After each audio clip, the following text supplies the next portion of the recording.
सभी को नमो नमः। सभी का हम अपने YouTube चैनल उज्जवल चौधरी संस्कृत क्लासेस में स्वागत करता हूं। आज हम लोग क्लास 6 के कुछ क्वेश्चन को देखेंगे। जैसे आपको स्क्रीन पर दिख रहा होगा, लिखा हुआ है कानी उत्पतंती, है ना। चक्रानी या विमानानी। अब चक्रानी है तो चक्रानी और विमानी, तो कौन उड़ेगा? उत्पतंती, है ना। कानी उत्पतंती तो विमानानी, है ना। विमान,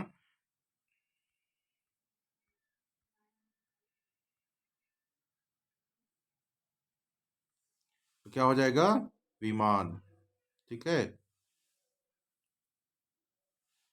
फिर आपको दिख रहा होगा कि मधुरम अस्ति। मधुरम किम मधुरम अस्ति। मधुर क्या है? आम या चटका? ठीक है, तो क्या हो जाएगा? आम्रम। क्या हो जाएगा? आम्रम। के पश्यतः।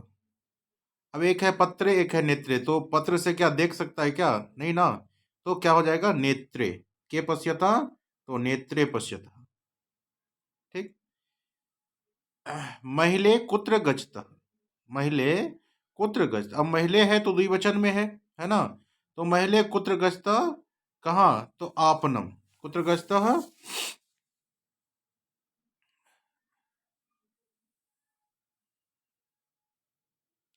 महिले कुत्र गच्छतः तो उद्यानम गच्छतः। ठीक है, उद्यानम जो बुक में है उसके हिसाब से। ठीक है, वैसे आपनम भी हो सकता है, बाजार भी हो सकता है, लेकिन आपके बुक में जो दिया हुआ है उस हिसाब से हो जाएगा उद्यानम। चित्रकारम किम रचयति। चित्रकार जो है वो किस चीज की रचना करते हैं? एक चित्रम, एक माला। तो माला जो रचना करते हैं वो मालाकार होते हैं। ठीक है, तो चित्र की जो रचना करते हैं वो होते हैं चित्रकार। कौन होते हैं? चित्रकार।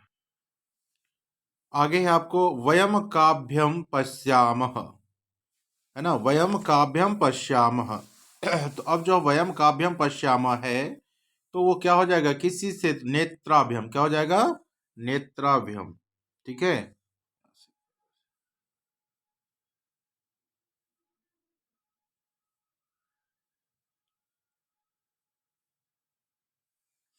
क्या हो जाएगा? नेत्राभ्यम। फिर है आपको बालिका काभी सह किदंती ही। बालिका काभी, है ना। तो बालिका काभी, तो यहाँ पे आपको महिला भी या बालिका भी, दोनों भी हो सकता है, लेकिन अगर आप महिला भी लिख रहे हैं तो भी सही है, और बालिका भी लिख रहे हैं तो भी सही है। ठीक है, चलिए। माता डैश आपनम गच्छति। माता डैश आपनम गच्छति। अब क्या है, जो माता जो बाजार जा रही है, क्या करने के बाजार जाती है? तो क्या करने के लिए? तो साकाय, ठीक है, सब्जी खरीदने के लिए। सुधा डैश उद्यानम गच्छति। सुधा जो है उद्यान जा रही है, क्या करने के लिए? तो घूमने के लिए। नहीं, मीना कस्मात बिना ना जीवंती। मीना कस्मात बिना ना जीवंती। मीना जो है किसके बिना नहीं जीवित रह सकता है? तो जल के बिना। ठीक है। कस्याह बिना जीवनम व्यर्थम अस्ति। किसके बिना जो है जीवन व्यर्थ है? तो विद्याया। विद्या के बिना जो है जीवन व्यर्थ है। आगे देखिए, लिखा हुआ है केशाम पत्रानी हरितानी शंति। किसका पत्ता जो है वो हरितानी शंति? तो वृक्षा नाम। क्या हो जाएगा? वृक्षा नाम। ठीक है, वृक्षा नाम। कस्य जलम प्रदूषितम अस्ति, है ना। तो किसका जल प्रदूषित है? तो नद्याम। ठीक है, क्योंकि सरिता दिया हुआ था, तो वहां से नद्याम हो गया। ठीक है, नद्या। नरा कुत्र वसंती। नरा जो है वो कहाँ निवास करेंगे? वृक्षेशु या गृहेशु। तो वृक्षेशु, वृक्ष पर तो कभी निवास नहीं कर सकते हैं, तो कहाँ निवास करेंगे? गृहेशु। ठीक है। निपा कुत्र वसंती। निपा राजा जो है वो कहाँ निवास करते हैं? भवनेशु या प्रसादेशु। महलों में या भवन में? तो महलों में, तो क्या हो जाएगा? प्रसादेशु। ठीक है, यहाँ तक आगे समझ में। ये सारे क्वेश्चन आपको कर्ता कारक से लेकर के संबोधन कारक के बीच में सारा क्वेश्चन है। ठीक है, तो अगर समझ में नहीं आए तो आप एक बार फिर इसको रिमाइंड करके देख ले, और बुक को भी आप मिला ले सारा क्वेश्चन।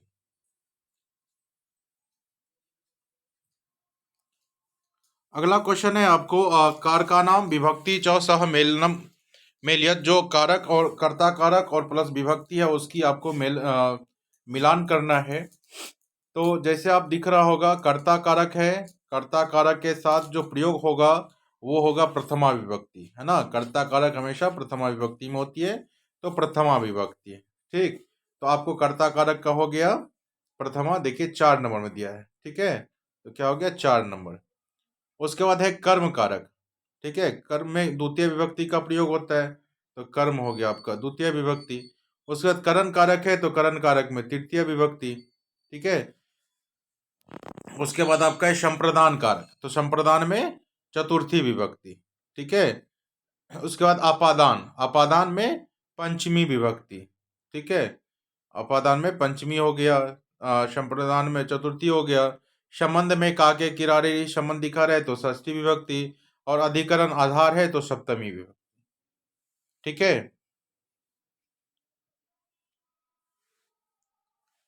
तो दिख रहा होगा कर्ता कारक, कर्ता में प्रथमा विभक्ति होती है, कर्म में द्वितीय विभक्ति, करण कारक में तृतीय, है ना।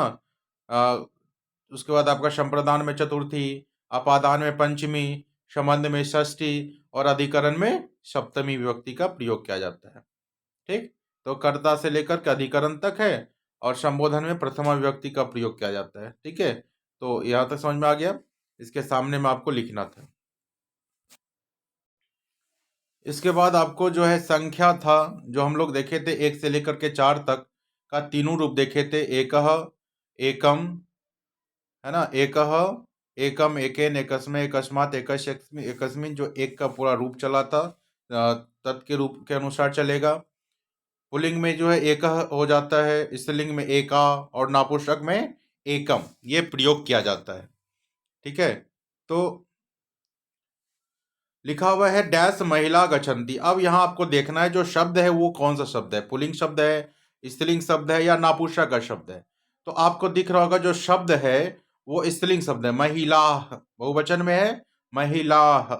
तो क्या हो जाएगा इसका चतुर्थ, ठीक है। उसके बाद डैश धावतः। अब धावतः है तो तीतः अंति, तो त है द्विवचन में है, दिख रहा है ना, तीतः अंति।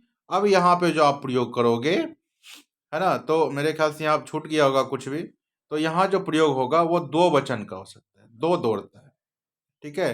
तीतः अंति, अगर रामः धावत तो दो राम, या बालकः धावत, ठीक है, बालको धावत, ऐसा कुछ होना चाहिए था यहाँ पर, जो नहीं है, ठीक है। तो उसको आपको देखना है डैश धावत, तो यहाँ पे हो जाएगा आपका दो। डैश फलानी पतंती, डैश फलानी, देखिए फलम फले फलानी, फलानी है तो क्या हो जाएगा त्रीनी फलानी, ठीक है। क्या हो जाएगा त्रीनी फलानी। डैश वृक्ष शोभते, तो एकह वृक्ष शोभते, यहाँ विसर्ग होगा, एकह वृक्ष शोभते। डैश पुस्तकानि संति, तो कितने पुस्तक है चत्वारह, है ना। क्या हो जाएगा चत्वारी, चत्वारा, चतु, क्या क्या होगा यहाँ पे, क्या हो जाएगा पुस्तकानि, चत्वारह पुस्तकानि सन्ति, 4 पुस्तक, ठीक है। पुस्तकम, पुस्तके, पुस्तकानि, तो ठीक है। अगला क्वेश्चन है विशेष विशेषण से संबंधित है, जो हम लोग पढ़े थे। तो यहाँ लिखा हुआ है नीलम, है ना। तो हमेशा ध्यान रखिएगा विशेष विशेषण दोनों सेम विभक्ति में होना चाहिए, सेम वचन में होना चाहिए। तो यहाँ देखिए नीलम जो है, नीलम, नीलम के साथ देखिए कौन सा है, नीलम अंबरम, है ना, नीलम अंबरम, क्योंकि दोनों में सेम विभक्ति है ना।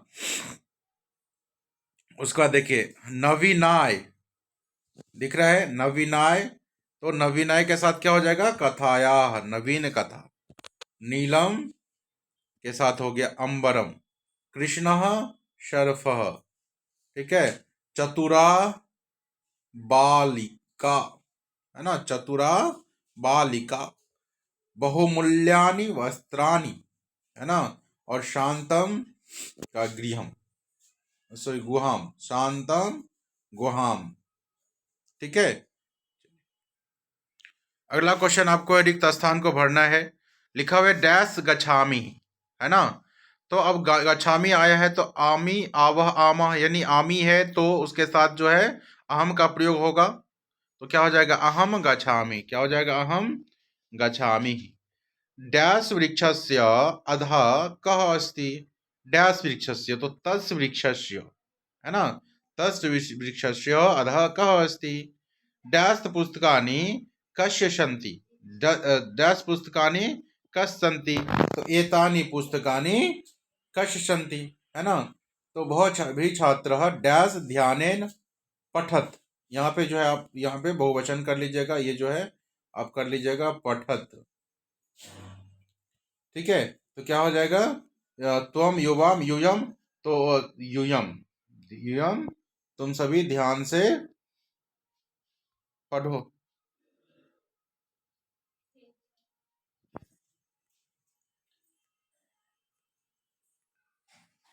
इस क्वेश्चन में थोड़ा सा आप करेक्शन कर लीजिएगा। अभी छात्र डैश ध्यानेन पठत। अब यहाँ पे जो आपको जो लकार है वो आप आज्ञा के अर्थ में कर रहे हो, है ना? तो यूयम। ठीक है, क्या हो जाएगा? यूयम। क्योंकि आज्ञा के अर्थ में जो प्रयोग किया जाता है वो होता है पठ, पठतम और पठत। ठीक है, इसीलिए यहाँ पे पठत का प्रयोग किया गया है। ठीक है, आज शायद कोई बच्चे मेरे पास आए थे, सर यहाँ पे ये गलत है। ठीक है, पठत होना चाहिए, तो हम उसको कर दिए थे, लेकिन यहाँ पे नहीं होगा क्योंकि यहाँ पे आज्ञा दे रहे हैं। ठीक है, तो क्या हो जाएगा? पठत। अगला क्वेश्चन आप देखिए, डैश वृक्षात फलम आने, है ना? डैश वृक्षात तो तस्मात, है ना? तस्मात। देखिए यहाँ पे एक चीज आप ध्यान दिए होंगे, एक मिनट, यहाँ पे एक चीज आप ध्यान दिए होंगे। देखिए जहां वृक्षस्य है ना? तो जो विभक्ति इसमें लगा है वही विभक्ति वहां भी लगेगा, तो इसीलिए क्या हो गया? तस्य हो गया। पुस्तकानी है तो एतानी, है ना? ध्यानेन पठत, तो यहाँ तो आपको सही करना है। देखिए फिर यहाँ है वृक्षात फलम आना है ना? तो वृक्षात, तो वृक्षात में पंचमी है तो तस्मात प्रयोग करेंगे हम लोग, है ना? ये जो रूप है स तम तेन तस्मै तस्मात तस तस्मिन, है ना? तो तस्मात, है ना? चलिए, तो उसी हिसाब से यहाँ पे प्रयोग किया गया है। एक क्वेश्चन अंतिम क्वेश्चन है जिसमें आपको संख्या में लिखना था, है ना? इसका नाम आपको संस्कृत में लिखना था। 8 को क्या कहते हैं, 6 को क्या कहते हैं, और 5 को और 10 को। ठीक है, तो जैसे कि हम बताए थे आपको, 8 को कहते हैं अष्ट। क्या कहते हैं? अष्ट। ठीक है, 8 को क्या कहते हैं? अष्ट। यहाँ लिख देते हैं हम लोग अष्ट। ठीक है, उसके बाद 6 को कहते हैं षड, है ना? या षट। उसके बाद 5 है, 5 को कहते हैं हम लोग, 5 को कहते हैं हम लोग पंच।